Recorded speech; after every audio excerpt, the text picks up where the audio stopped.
It's a Christmas miracle. Another round of stimulus, $900 billion. Who better explain it to us than Chip Rogers?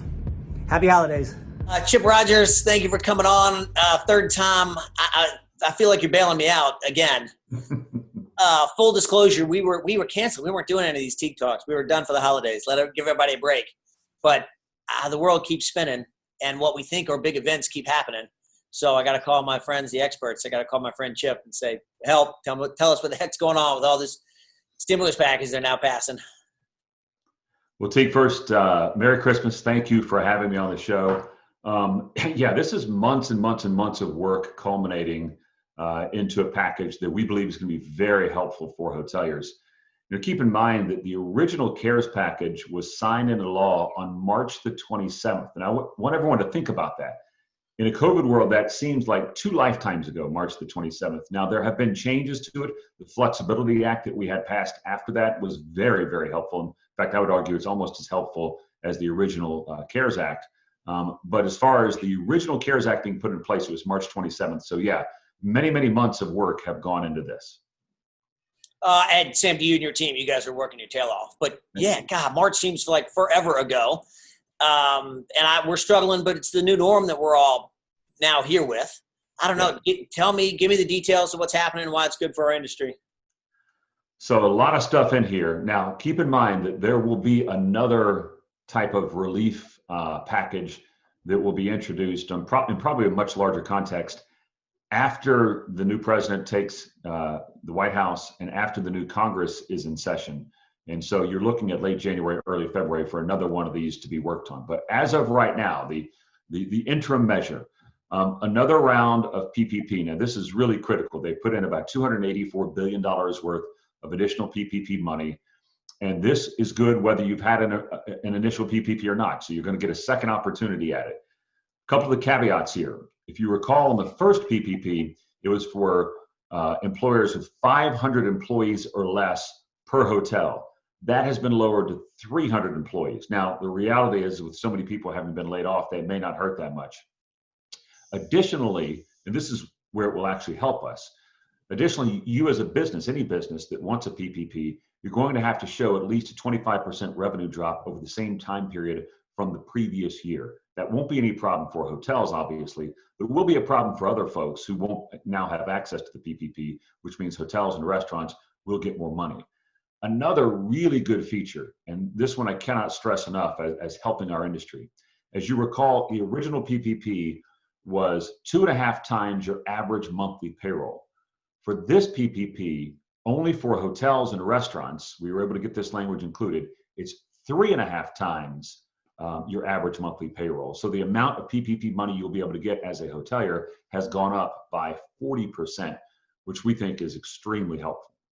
So you obviously been fighting for this. So you're encouraging all hoteliers to apply for this, accept it. Don't be bashful. Don't be nervous.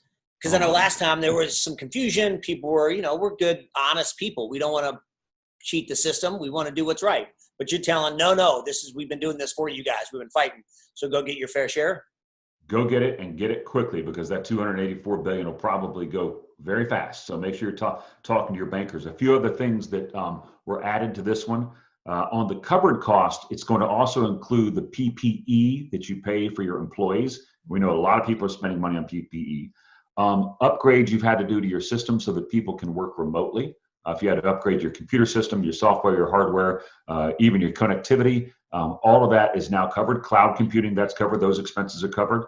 Any property damage that you might have had during the unrest or the riots or the demonstrations that happened earlier in the year, any of that wasn't covered by insurance, that's now covered under the PPP. And another really, really big one here that I want people to take note of is, there was this argument all along as to whether these the things that you paid for were deductible as business expenses, even if they were paid for with PPP money. Congress originally said yes. The Treasury Department and the IRS said no. Congress now put it into law that yes, it is deductible. So from a tax standpoint, that's going to be a huge tax savings for everybody who takes a PPP. Give me an example there. So let's say you take a $200,000 PPP and you spend it on covered expenses. So you do the way you're supposed to do with it. under the old PPP rules, you would not have been able to deduct those business expenses. Let's say you spent $200,000 totally on personnel, you would not have been able to deduct that as an expense. Now, even though you got the money through PPP, the $200,000, you get to deduct it as a business expense. So from a tax standpoint, it's going to save you a lot of money. Okay, interesting, fascinating. Yeah. I guess where should I draw the line if my hotel's didn't lose 30%? If for some reason, knock on wood, I was one of the lucky ones, and we didn't get hit that badly, then I'm guessing I'm not applying for the PPP.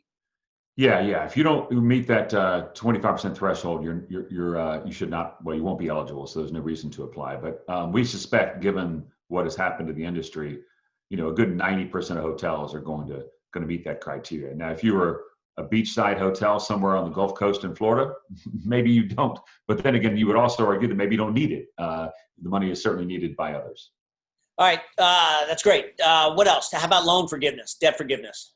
All right, so the application for the PPP is for any loan that's $150,000 or less. It's going to be a very simple one-pager, and there's been a lot of discussion. I'm not sure if it's in the details yet, but there's a lot of discussion about the last PPP and this PPP. Anything under $150,000 or less being forgiven without you having to show a lot of documentation. We're certainly hoping that is the case. Another part of this agreement is the troubled debt restructuring. Right. That was to run out at the end of this year. They've extended it for another full year, which is extremely helpful. And I'm looking at my notes here because I haven't committed all of this to memory yet. But there's a lot on that as well. Let's see what else we have here. 100% deductibility of business meals for the next 2 years. That is extremely beneficial to everybody. The employee retention tax credit has been extended for next year as well. Again, very helpful on your taxes. Wait, all right. So hang on. Sorry. Go back to the troubled debt restructuring, the TDR. What is that really for? Is that my bank? The government's going to give the bank some money to help me restructure my loan and have forbearance for 2021? Yeah. If so, for how long? And who does it really work for? Exactly. So if you recall, during the first CARES Act, there were instructions for banks to make sure that they are working with people to do that forbearance and flexibility. That authority to do so outside of the normal regulations was running out on December 31st of 2020. They've now extended that for another full year. So the banks who have been asking for this, and we were obviously advocating this alongside the banks, are very happy with this because they want to do that. They don't want to take the assets back. And so you're going to get a lot more flexibility and forbearance if you're finding yourself in trouble. So let's be specific. It doesn't actually give the banks money. It just gives them the right to be flexible. Whereas previously the rules said, sorry, you can only give 6 months. Now it says, go ahead, you can give a whole rest of the year. You work with your borrower as you see fit. Exactly. It gave them to make that, to make those deals through the end of next year so they can continue to make those deals. Now, how they make those deals is between the borrower and the lender, but it authorizes them to do that for the next year. Now, one of the areas, as I mentioned, that will have to be addressed eventually, two main areas, is first and foremost what we were doing on the HOPE Act. If you recall what the HOPE Act was, that was with CMBS trying to set up the additional ability for the federal government to have a preferred equity position that acted as a loan so that anybody with CMBS debt could gain access to it. That language is still out there. That did not make it into this package, but we've had a lot of favorable response on that. So that is extremely as helpful as well. The second part, of course, is the liability protection. Everybody has heard about that on the news. The Republicans wanted the liability protection. The Democrats want the money for state and local governments. They could never agree on those two, so they just set those two aside. But those will almost assuredly be in the next package. The interesting thing about that is that's the federal government response. As you know, there are 13 states that have already passed state liability protection. So if you're in one of those 13 states, you should be good. There are a handful of additional states that should be doing that in the next couple of months. We know that the legislation's already been pre-filed in Florida and in Texas. They were not in legislative session this past year after they adjourned for COVID, and so they couldn't take it up, but they're about to go back in January. And when they do, I know that this item of liability protection is at the top of their list. So how important is it to get federal protection if we already have state protection? Well, the federal protection is really important because it gives us a 50-state blanket. If your state has it, you should be in good shape. I'd have to look into with respect to the laws of filing these type cases in federal court. It's highly unlikely that that would take place because you're frankly not violating a federal law. But if we can get that protection and cover all 50 states, it's going to be very helpful. All right, let's stay on the loans. So if I'm a balance sheet lender, a bank, an FDIC insured bank, I've now got flexibility to work with my borrowers. Check. CMBS doesn't sound like I've got a whole lot yet. Not yet. And SBA. Talk to me about SBA. That's the big one. Well, SBA, of course, being a federal government authority, they're going to still have the flexibility as well. They're directed, like other lenders in this one, for another year to offer that if possible. And the second part of it, of course, the SBA, as you know, will continue to be the agency through which the PPP funding flows to the banks. And so, I would say at the outset, way back in April, they struggled a little bit right out of the gate, but then they found their footing quickly and did a really good job the second, third round of money that was put into it. And I should be clear, when I say SBA is the big one, in our industry, we've kind of gotten out of the SBA world, right? The assets have grown bigger and nicer and exceeded SBA. Most of our borrowers don't qualify anymore. So, SBA, nobody had done a whole lot, I don't think, for a while. And now it's seemingly back in vogue. It's easy for the government to support that program and pop up that program. And it's the below 5 million loans and things like that. Really important stuff. If you recall, I'm going to toot the horn of the industry from a few years ago. Gosh, this is probably going back to 2012, I believe. We were able to get past a SBA 504 refinance program. The original SBA 504 program only pertained to new loans. And if you recall, coming out of the last recession, a lot of folks didn't need a new loan, but they needed to refinance their current loan. And that was prohibited under the law. We were able to get that put into the law. I suspect that tool will be used a lot as we're in this economic downturn. Yeah, I bet you're right. Also, talk to me about the unallocated funds from the last time. So those are rolled into this one. And so those, you would almost just view those as gone. There are other parts to this, keep in mind. What we've been talking about is mainly the PPP. You've got the $600 checks that are going to go out to people. Talk about that. If you were eligible last time for a $1,200 check, you'll be eligible this time for a $600 check. The unemployment insurance will be $300 per week on top of what your state is already giving you. And that, of course, varies state by state. If you recall, last time it was $600 on top of what your state was giving you. So there will continue to be money out there being put into consumers' hands. Which is great, and especially for those who've been impacted personally. That's really excellent. But talk from the hotel owner standpoint. Last time it was a little tough to get those workers to come back to the job. Are we going to have any concern for that this time? I mean, I'm sure there will be some concern, but keep in mind last time there was a great report and study done by the University of Chicago that looked at the folks who actually received the unemployment benefits, looked at what they were getting, their state amount plus the $600 federal amount, and they concluded that about 2/3 of people were actually making more money through that than they were at their job. Now that bump has been lowered to $300 on top of your state figure, that 3/4 number will come down significantly. But most Americans want to work. They don't want to lose their job. Boy, I know a lot of people just want to get back in the workplace to see their friends and colleagues again. And so you're taking a really big risk if you don't take your job, because once that money does run out, if you don't have a job, well, you're out of luck, right? So it's a real risky proposition to tell your employer not coming back to work. All right, so now I'm going to get conjecture. So we want to get back to work, and the stimulus package is great, but how about it works counterproductive, and that, we have stimulus, so now it's okay to keep lockdowns and keep people shut down. We want to get going. We want to get open up and get rolling. What do you see happening in the future?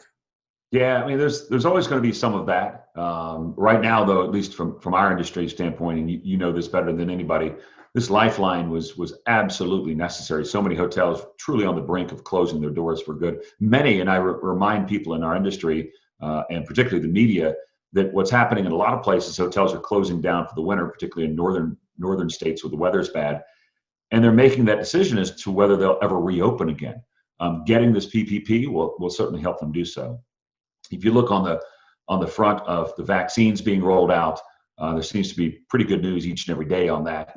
Combining that with the therapeutics and the rapid testing, I think we're getting to a position, and you're seeing it in some of the future bookings, where people are beginning to have confidence that come May or June, they can start traveling again at a very minimum for leisure travel, and then hopefully business travel will follow soon after. Yeah, let's hope. Do you think there's going to be another round, a third round of stimulus here?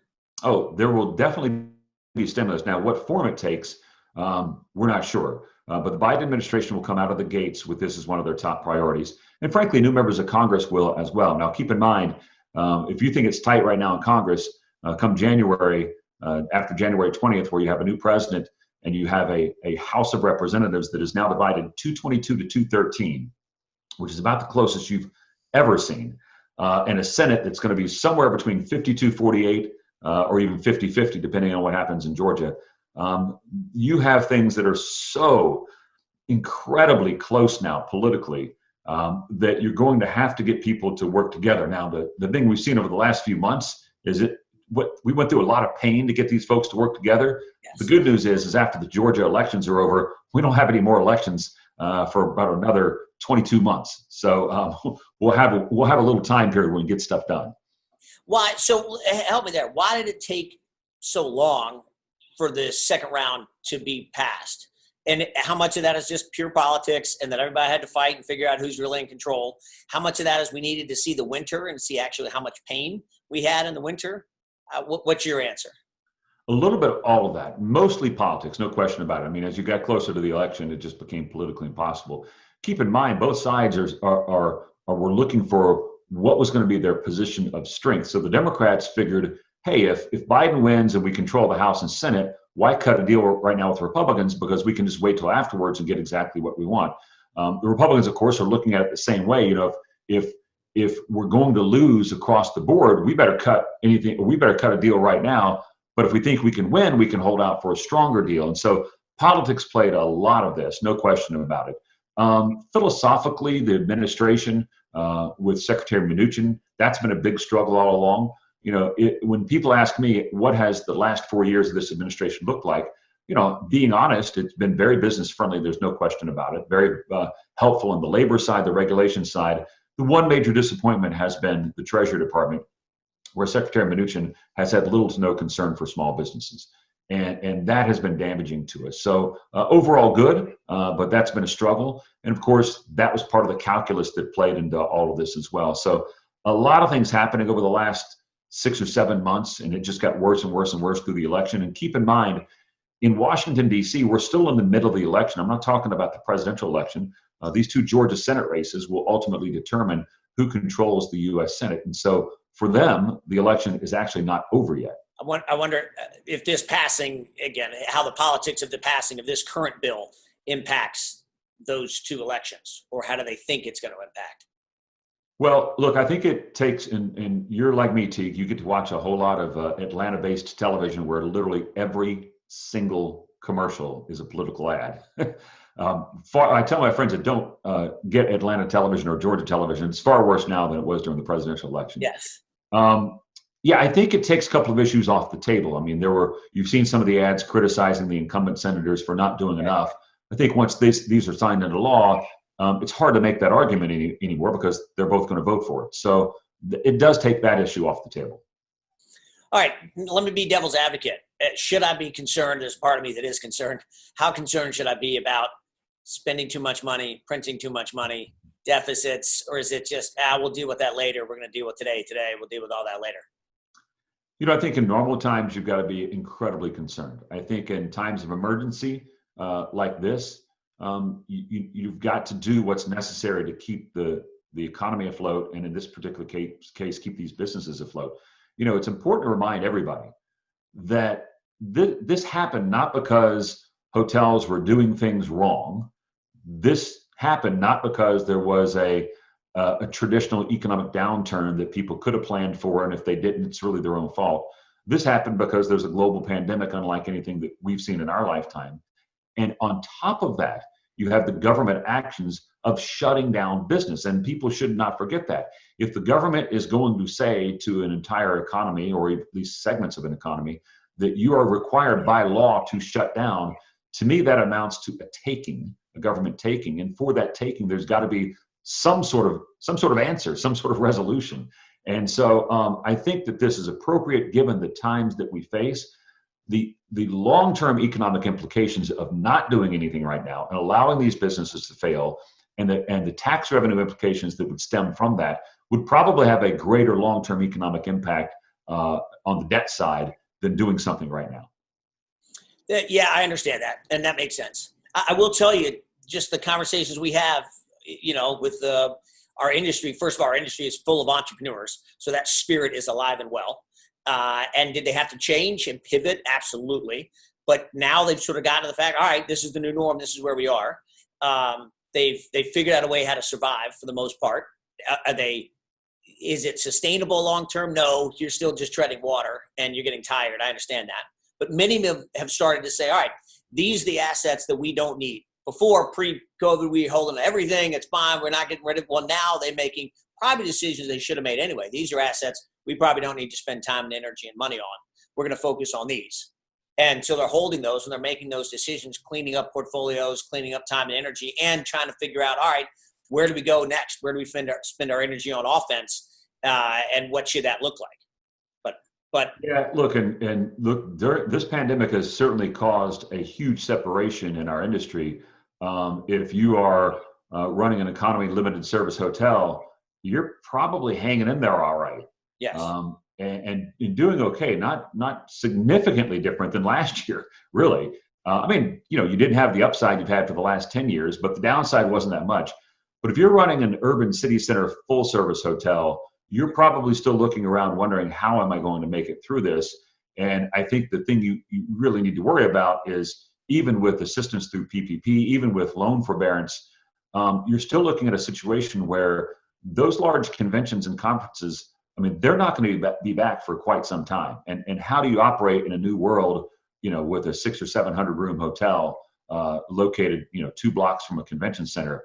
Those are very difficult questions. Chip, you're fantastic. Thank you for coming on. This has been great. I appreciate you being available, making yourself available when times like this pop up and we all want an explanation of what the heck's going on. What did we just hear? What just happened? And you're no one better than you to explain it to us. So thank you for everything. Thank you, Teague. And thanks for all you do and getting this message out there. I mean, these messages are important, and you're a perfect conduit to do it. So thank you so much. And speaking of conferences, I look forward to being at yours.